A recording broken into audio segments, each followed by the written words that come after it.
All right.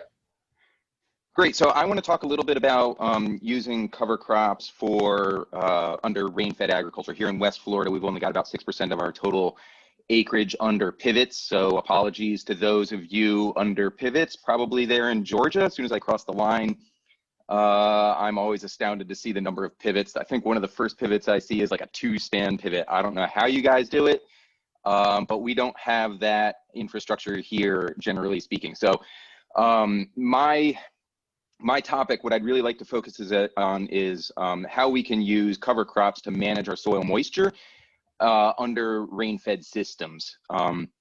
So with that said, you know, we all know why we want to avoid moisture stress, but a few things you might not necessarily think of is reduced potassium uptake in cotton. So what I see this problem happening every year. I get calls out to the field about potassium deficiencies in cotton. This is usually during peak boll fill period. And what's usually going on is you've got peak K demand during boll fill. And when that coincides with a drought, you can have plenty of soil test potassium. You can have adequate levels of soil test potassium, but it's not enough in the soil solution for the crop to be able to take it up. The other thing is which can induce potassium deficiencies. So that's a source of frustration for growers, and it's a soil moisture problem, not a soil potassium problem. The other effect that is relatively well known is increased stem phyllium. There's really not much you can do about that. Sprays are not necessarily effective there. One thing we do know, and rather than just tell you about this stuff, I always prefer to show data. So that you can take what I say and see the data behind it. So here's a study showing what happens to root depth and root growth, where the roots are distributed between a moisture stressed crop and an irrigated crop. So you can see here this is a peanut crop, and you can see you've got 30%, you got over 60% of your total roots in the first 12 centimeters. So, sorry, the first 12 inches and under an irrigated crop. But when it's stressed, it's sending those roots down deep. Now, this is a double-edged sword, right? We don't want our crop to be stressed, but we also want deep roots so that it can access soil moisture when needed as well. So this is illustrating the fact that crops will respond to soil moisture. The crop roots will go and explore for soil moisture when needed. Now, how are we going to manage soil moisture if we don't have irrigation, right? So irrigation is very expensive. It's expensive to build. It's expensive to fix. It's expensive to run. I heard somebody, I don't remember who said this, but they said the best way to pay for irrigation is not to run it. I think that was a farmer out in Escambia County here. So, you know, we don't have a whole lot of options if you don't have irrigation. And even if you have irrigation, you know, it's not something that's, it can be expensive anyway. So we have limited control over our operations for soil moisture. Now, what sometimes I'll end up recommending is, you know, try to get your nitrogen out before a rainfall. Well, that's real easy for me to say from a nice air-conditioned office. But when you got to go and you got to put, you know, a 100-acre field over here and a 200-acre field on the other side of the county, timing your operations with rainfall is not necessarily a good option. It's real easy for me to do on small plot work. But so how are we going to do it? So there's a lot of research that's been conducted by Chris Rehberg Horton up in North Carolina. So I want to give kudos to him, and I kind of want to pick up his baton here for the Deep South. And the idea here, the real take-home message here, and I just want to back up. I'm only talking about soil moisture here. I am not talking about any other benefits to cover crops. I'm not talking about any other problems with cover crops. I'm only addressing soil moisture. I'm not talking about organic matter. I'm not talking about biodiversity. I'm not talking about any of that stuff. So with these cover crops, what I'm chasing here is what we want to chase is we want to reduce the E part of the ET equation. So the evapotranspiration equation, transpiration, we want the plants to transpire, right? That's what keeps them breathing. But the evaporation part, the losing the soil moisture, from the soil surface is the part that we want to reduce. Well, why do these master gardeners and why do horticulture operations and contractors go and put mulch down? Yeah, it looks pretty, but it also retains that soil moisture, and we can get that same effect on our farm. We grow the biomass, we lay it down as a mulch, and it's reducing the evaporation portion of the ET equation.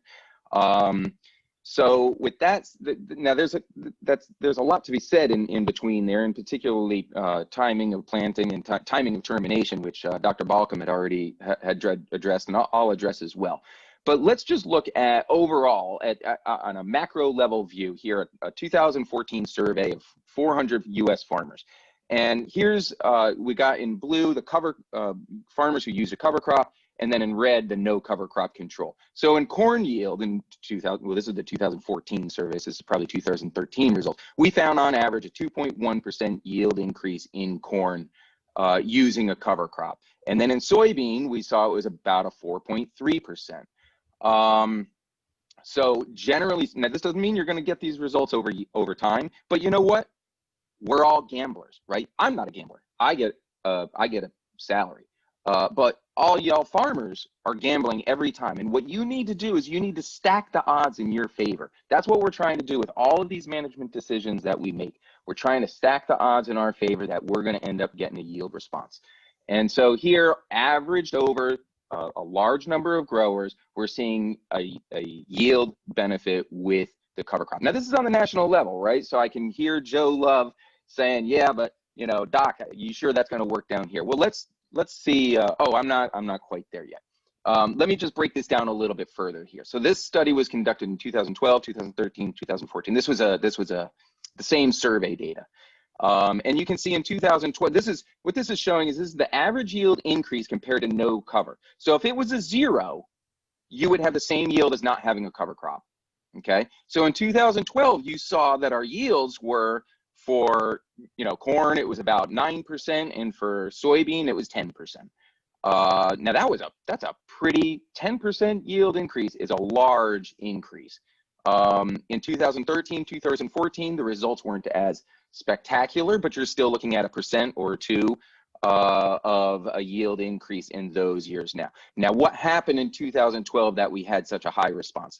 Many of you will remember that in 2012 we had a drought during that year, and it was during these drought years that we see this large increase in the soil moisture effects of cover crops. Now, well, here's just some data from that year showing that through the Midwest here you had record droughts in many parts of the country. So those are macro level data, right? We're not corn, soybean growers. We're cotton peanut farmers. Let's see if we can bring these data down to the southeast a bit. And here I've got we've got no rye in the solid circles, and then we've got the rye, and it's been crimped and rolled in the open circles. And you have the early May, and then you've got like an early June, or you have a May and a June soil moisture. And you can see in the early season, now their system is a little bit different than ours. In the early season, there was no soil moisture differences, but as you progress through the season, you start to see significant soil moisture increases using that rolled rye cover crop. So here the authors are concluding that these mulches have several mechanisms for increasing the soil moisture, including enhanced infiltration, which Andy showed some of our data on the infiltration from the Carinata side, and the reduced evaporative stress. So that's what I'm talking about, the E part of the ET equation.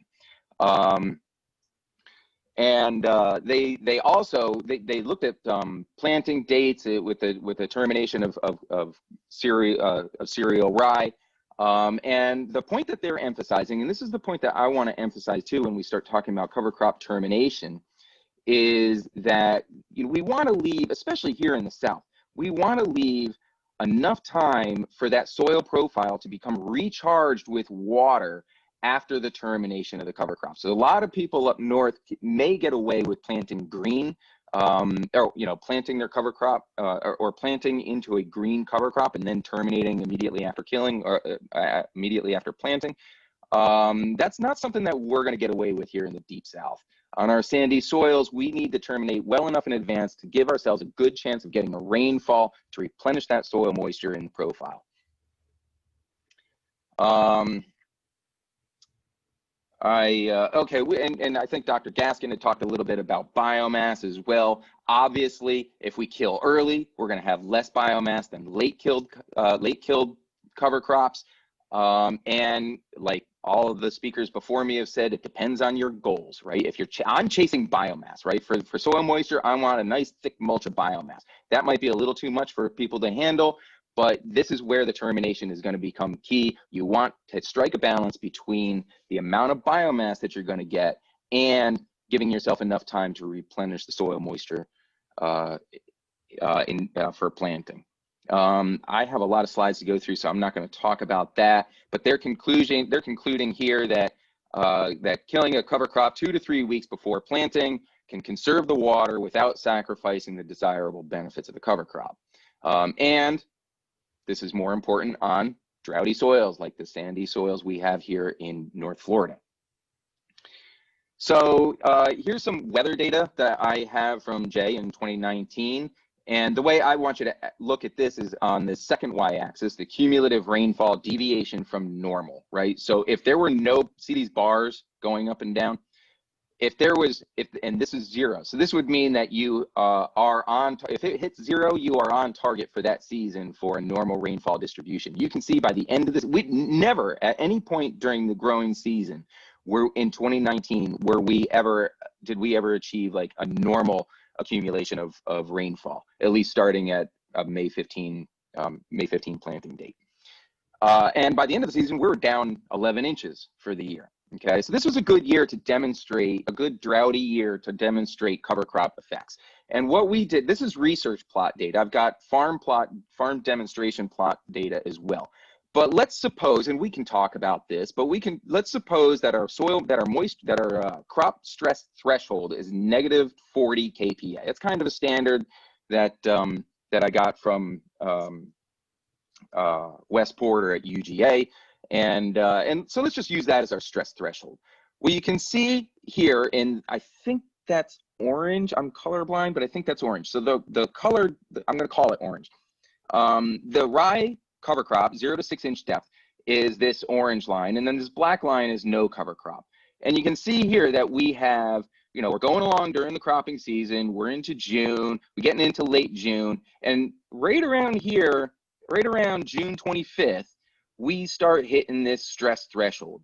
And when you don't have a cover crop, that crop remained below that stress threshold for almost that whole time. This whole, whatever that is, it's about a 2-week period where or one 10-day period or so, where you've got moisture stress on your subsequent crop, compared to when you have the cover crop on there, you are above that threshold. And furthermore, when you go further down into the season, when it becomes even drier, I mean, these are cover crops. They're not, it's not a pivot, so it's not going to be adding water to your system, but you can see that it remains above the bare ground control. So my point is you've got 2 weeks there where you've avoided stress. Now that was at 0 to 6 inches. Well, if we go to 6 to 12 inches, you can see things are a bit more modulated here. But you can see that, again, it's a similar story at depth. We maintain that soil moisture above this stress threshold than we do in a bare ground soil. And it just never gets down to that level where the no cover crop was. You can also see a cotton height response where we've got that rye cover crop, because this is a droughty year. Where we've got that rye, it can continue to transpire and grow.